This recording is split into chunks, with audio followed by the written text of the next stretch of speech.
My family are monsters. The Boons. My name is Miguel, and I am a 36-year-old man. When I was a child, my mother and I lived in a third world country, in a poor village surrounded by beaches and forests. After my mother became a single parent, due to my father's passing before I was born, she suffered and struggled to make ends meet. My mother and I were squatters. We lived in an old abandoned decrepit shanty in a vacant lot, just to have shelter. But even at a young age, I always dreamt of a better life, filled with opportunities and abundance. We did have extended family in our village, but my mother avoided them for some reason, never asking for support. I don't know if she was just too proud, or if she was just ashamed of our situation, but she always told me that they were crazy, and that I should avoid them at all cost, as they were bad people. The only extended family member I knew of was my Auntie Sarah, who would sometimes visit us and offer some food and money. I loved her very much. She always brought a smile on my face. Auntie Sarah was actually the only relative I had that my mother was okay with. I could remember her vividly. She was a beautiful woman with alabaster skin and had long black hair. When my mother would be doing something, she would give me some money or some delicious treat in secret. How I wished my Auntie Sarah would stay with us. But I knew that she had a family of her own to take care of. And when she did visit, it was always at noon, but she'd leave before sunset. Who could blame her? I too hated the dark when I was younger. I was especially scared in the evenings, as darkness seemed to swallow everything. And I could vaguely remember that at night, we could hear strange sounds of a creature eating. It sounded like an apex predator, lurking in the thick dark forest. My only comfort was that I knew that at least my mother and I had each other. Growing up with my mother was quite hard. Not only did we have financial problems, but she suffered from bipolarism. Sure, I could say that my mother was a nice lady, but there were times that she would be happy at one point of the day, but then later, without being triggered or anything, would go into a volatile state, breaking whatever little things we owned. She was also an insomniac.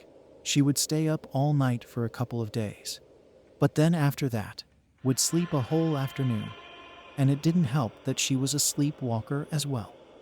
With no money, we didn't have anything to help aid her. I felt sorry for my mother, and for myself as well, because sometimes I felt that I have those tendencies too. Despite living in a province with tons of pineapple plantations, there was barely anything poor people could eat. Hunger and cold nights would be our burden. We were squatters. We lived day in and day out in constant fear of being evicted from the shanty, and anxious about when our next meal would be. That is the real horror story of life. But my mother and I held onto a glimmer of hope. And thankfully, luck was by our side, because one day, there was a family who felt sorry for us, and allowed my mother and I to settle in their farmland to serve as the land's caretakers, so that no one could trespass or illegally settle there. The land had a couple of fruit-bearing trees, like papayas and mangoes, so we relied heavily on nature for food. I also remembered that we grew a couple of vegetables, so we at least had something stable to eat in a day. My Auntie Sarah would sometimes come to visit to help us with the garden. I was grateful for her. She was another helping hand and another adult to assist us during our struggling times.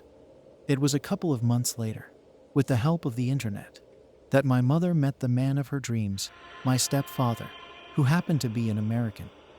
They met person to person in my old country, got married. Then we eventually all left for the States when I was 8 years old. You'd think that life would be better, but it wasn't at first. Since I was scrawny, and I wasn't fluent with the English language at that time, my classmates bullied me a lot every day. I was traumatized with all the bullying. I was mentally, emotionally, and physically abused. I hated every single one of them, and just thinking about them now, even at the age of 36, my chest feels heavy, and I feel like going into a violent state. and take my revenge on them. But of course I know better than that.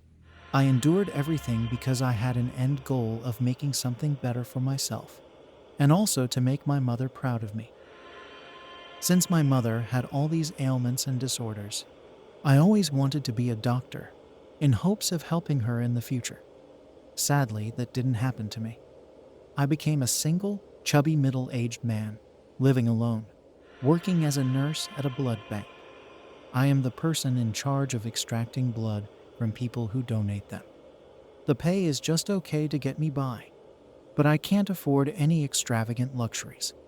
I am thankful that I love my job and that I never feared blood. In truth, I am actually pretty fascinated with it, and the color red is actually very pretty for me. Life was pretty boring and mundane as a nurse. I go to work for long hours and get back home just to rest. And then the next day, I would do the same thing. It was a rinse and repeat process.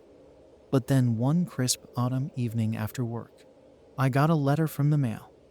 Beside the stacks of bills that I needed to pay every month and the occasional scam letters, this was particularly interesting. It was a black envelope with the letter B on red wax, sealing a letter inside. When I opened it and read the elegant handwritten letter, my hands began to tremble and my heart sank to my stomach. The letter bore news that unraveled my world. My Auntie Sarah was dying. It seemed that the letter came from one of my other aunties, and at the bottom part of the letter, she was asking if I could come visit, and below that, she provided me all the contact details and information that I needed to know about the village of 𝗙𝗵𝗲. I was hesitant about going.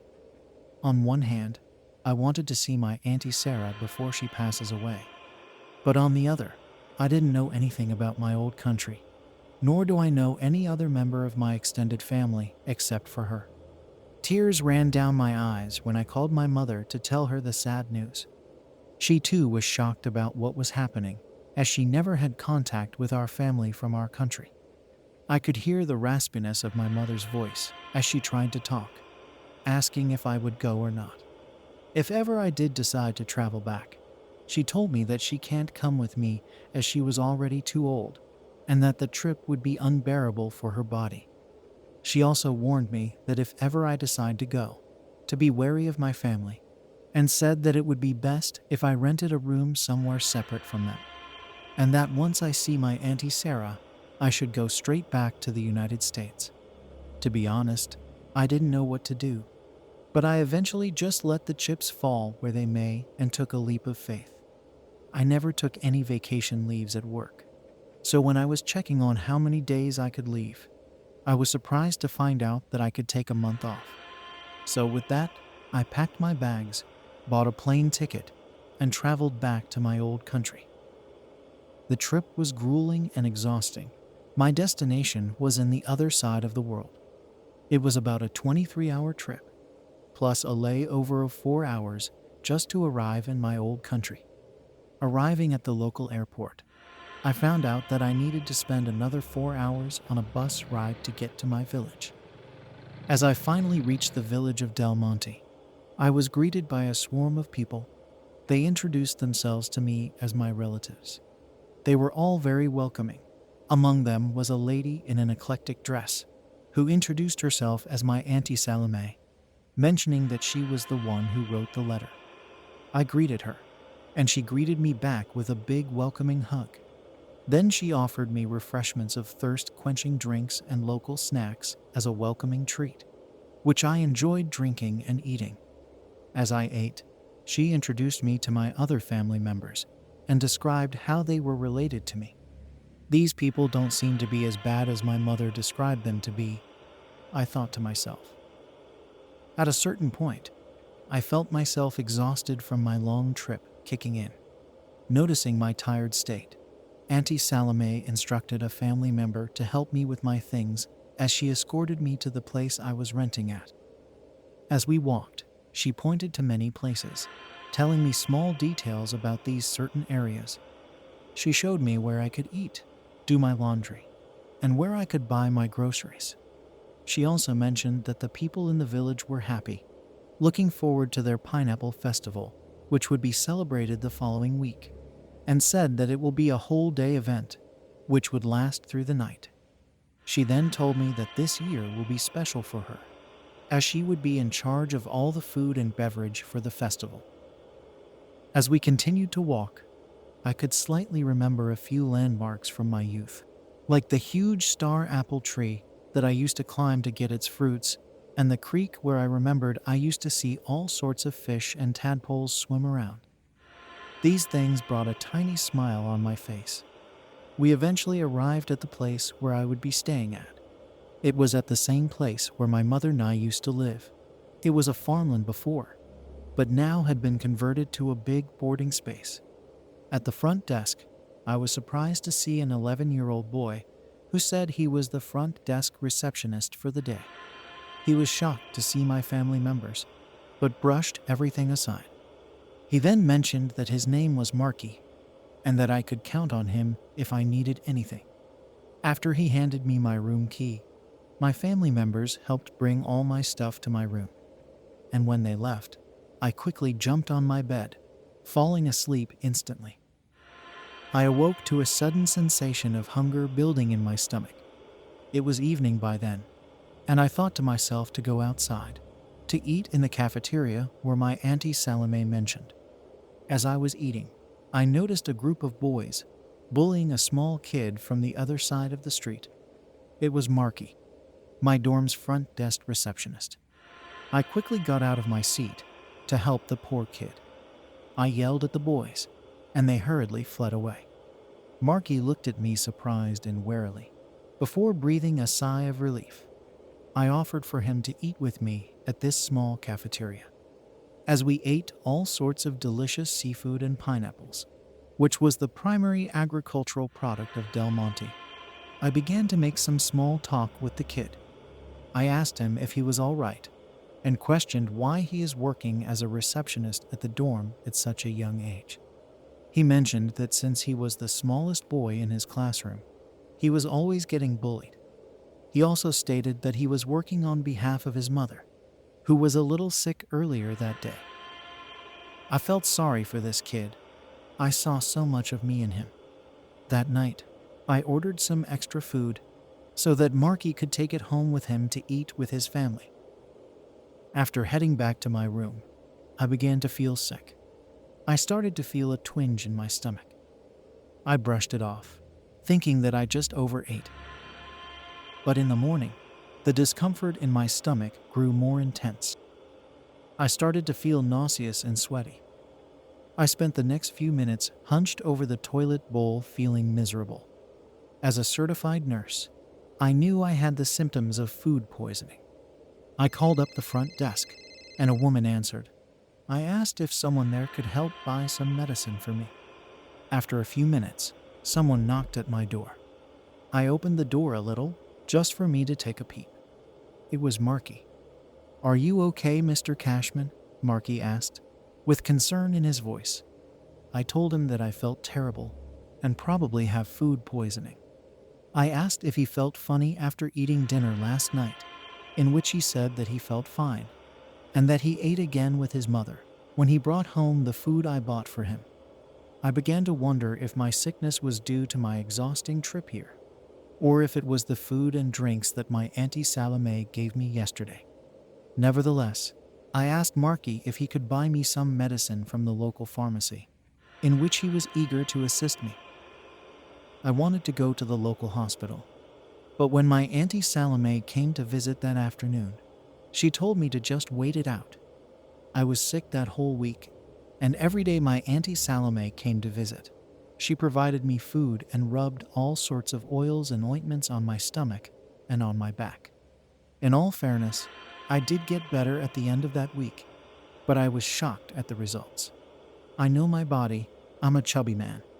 My weight gain was probably due to all the long hours I had to work as a nurse, the lack of sleep because of it, and from all the bad food I ate through the years. But now, strangely, I look drastically different. I'm in shape, I told myself, as I looked at and flexed the muscles on my arms. It was the first time in my life where I felt physically strong. As I looked at myself in front of a mirror, I had all sorts of questions in my head. I was panicking at what happened to my body, but at the same time I felt proud, confident even. I felt like a new man. It was the day before the big pineapple festival that my Auntie Salome visited.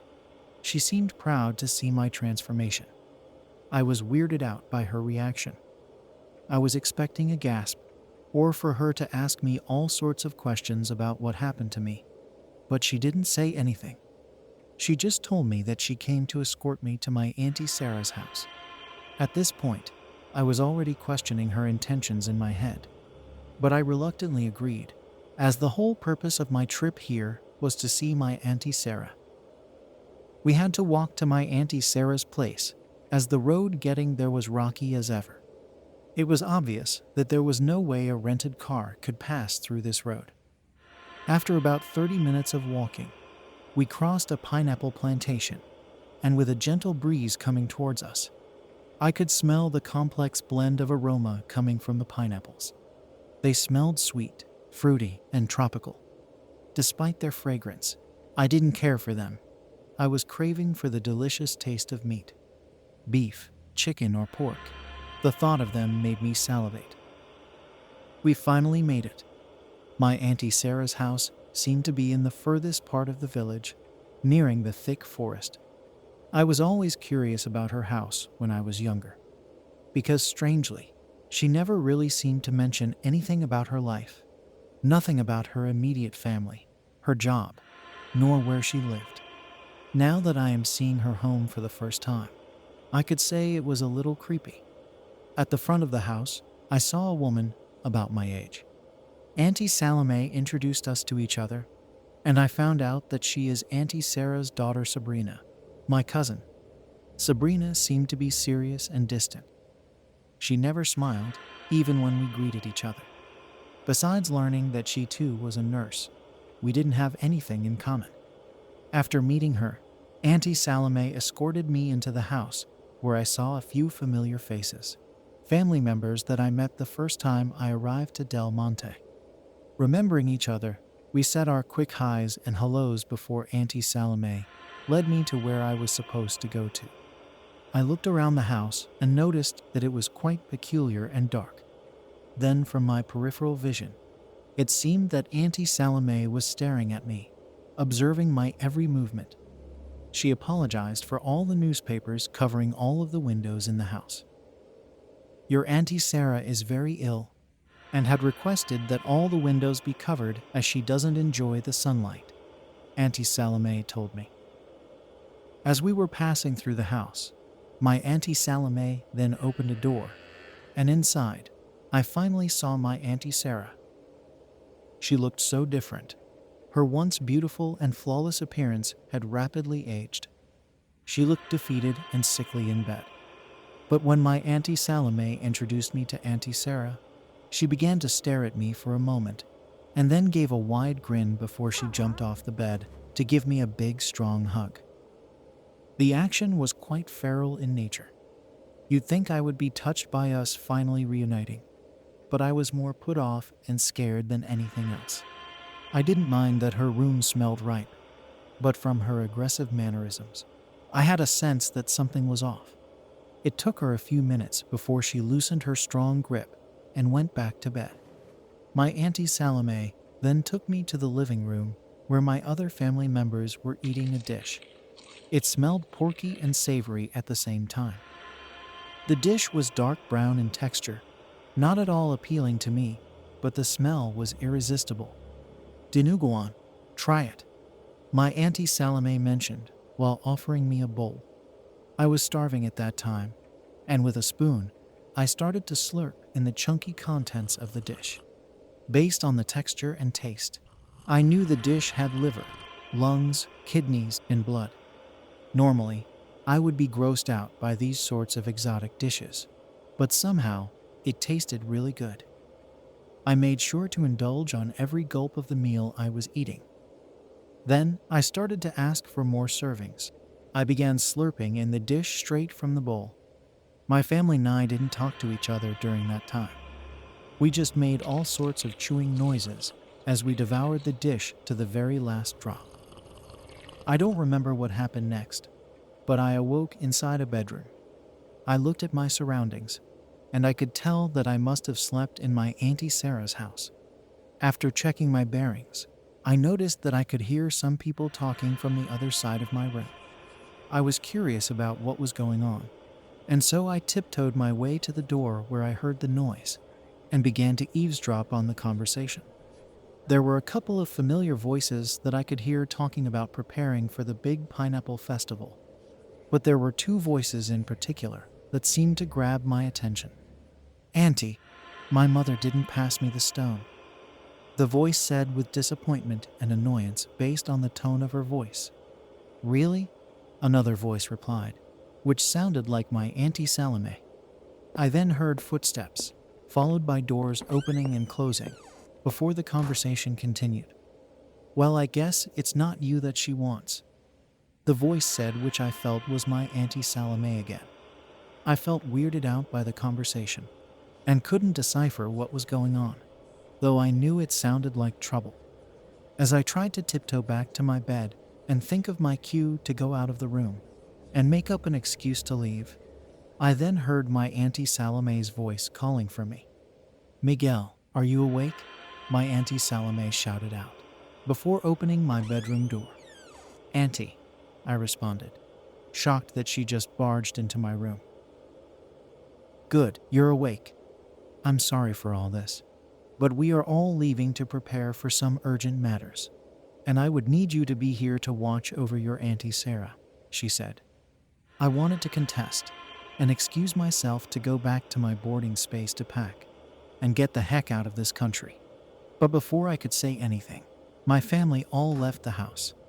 I felt frustrated that they would leave me here to take care of my Auntie Sarah all by myself. I could simply go and leave, but I felt that I had a duty to take care of the woman who once helped my mother Nye during our trying times. I then entered my Auntie Sarah's room, and I could see that she was resting, her chest moving ever so slowly as she breathed. I sat on a chair at the corner of the room and checked on my phone, only to see that I had no signal. I spent hours anxiously waiting for when my family members would return. From the far distance, I could vaguely hear the faint sound of a parade going on. It must be the Pineapple Festival, I told myself. After a while of doing nothing but observing my Auntie Sarah resting, I was feeling myself get sleepy from boredom.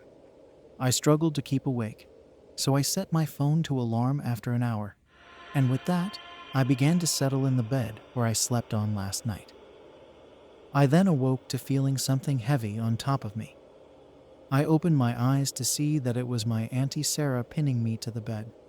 Despite being old, she was as strong as a bodybuilder. Her powerful grip kept me pinned down. "Auntie, what are you doing?" I shouted out. "I am giving my last gift to you, my darling nephew," she said excitedly, before laughing profusely.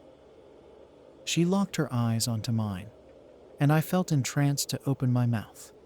She then opened her mouth as wide as it could have opened, and all of a sudden, I saw a ball coming out of her mouth.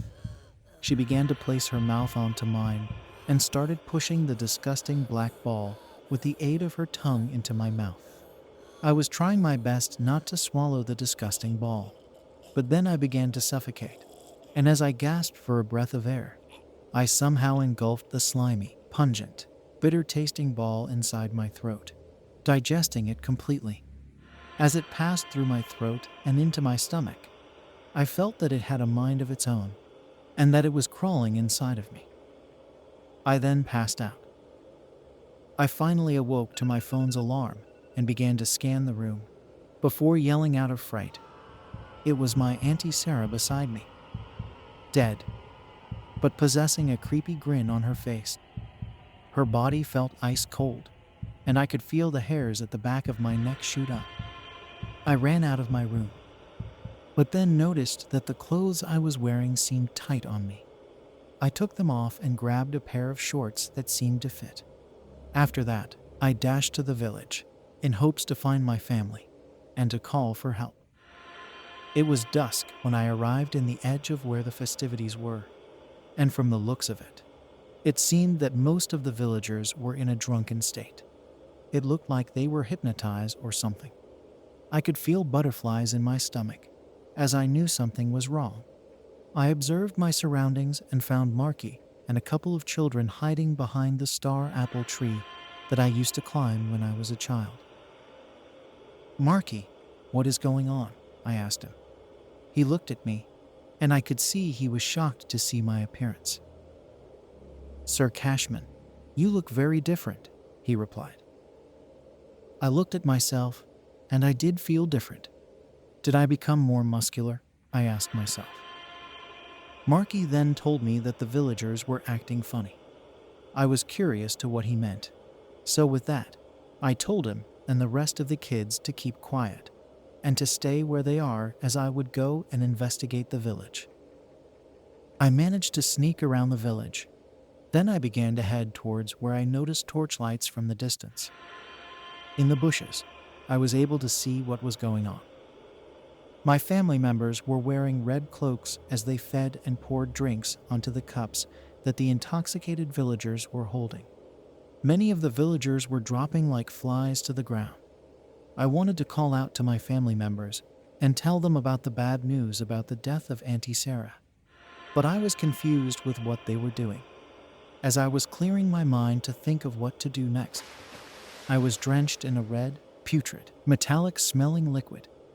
All of a sudden, I was manhandled by a group of my family members, who all led me to the center of the festivities. "What are you doing?" I yelled out. All of a sudden, a woman in a red cloak came out from the crowd. It was my Auntie 𝗙𝗵𝗲. "Can't you see? We are celebrating," my Auntie 𝗙𝗵𝗲 said, yelling for the whole crowd to hear. I began to tell her that Auntie Sarah had passed away, hoping that all of them would be brought back to their senses, so that they can go back to Auntie Sarah's house to prepare for her burial. But they didn't. With the exception of my cousin Sabrina, who was distraught by the news, the rest of them were rejoicing. My Auntie 𝗙𝗵𝗲 began rallying all my family members to continue feasting and to celebrate. "Celebrate?" I responded nervously. "Yes, celebrating your rebirth," she said with much conviction in her voice. By then, I was really creeped out, and I made all sorts of excuses to leave. I even threatened them that the villagers will know of what happened here, and that they will all be punished. With all the concoctions we put in their food and drinks, they won't remember a thing by tomorrow, Auntie 𝗙𝗵𝗲 responded. I wanted to ask more questions, in hopes to know more about what they have been doing, and also to think of a way to escape as they talked. But suddenly, something heavy struck me on my head, and I began to lay unconscious. During my dreamlike state, I began to think of all the bullies I had in school. My heart was heavy, and I felt I was breathing deeper and deeper. I felt very angry. I then began hearing myself screaming and hallucinating, thinking like I was growing wings in my back, and that I was transforming into something. The pain was excruciating. It felt like two sharp razors breaking from within the two sides of my shoulder blades. I then began to feel great pains in my stomach. I was hungry. I wanted to eat as much 𝗙𝗺𝗏 as I could, but then I sniffed the air, and my cravings changed. I wanted to eat raw flesh. I finally woke up from my dreamlike state, and all I could remember was that I know where the children are hiding. What do you think about the story? Do you want more creepy, chilling horror stories? If so, please like this video and subscribe to my YouTube channel, The Night Owl's Midnight Stories, so I can grow my brand and in return provide you with more horror stories. Thank you, fellow night owls, and may you have a good night's rest.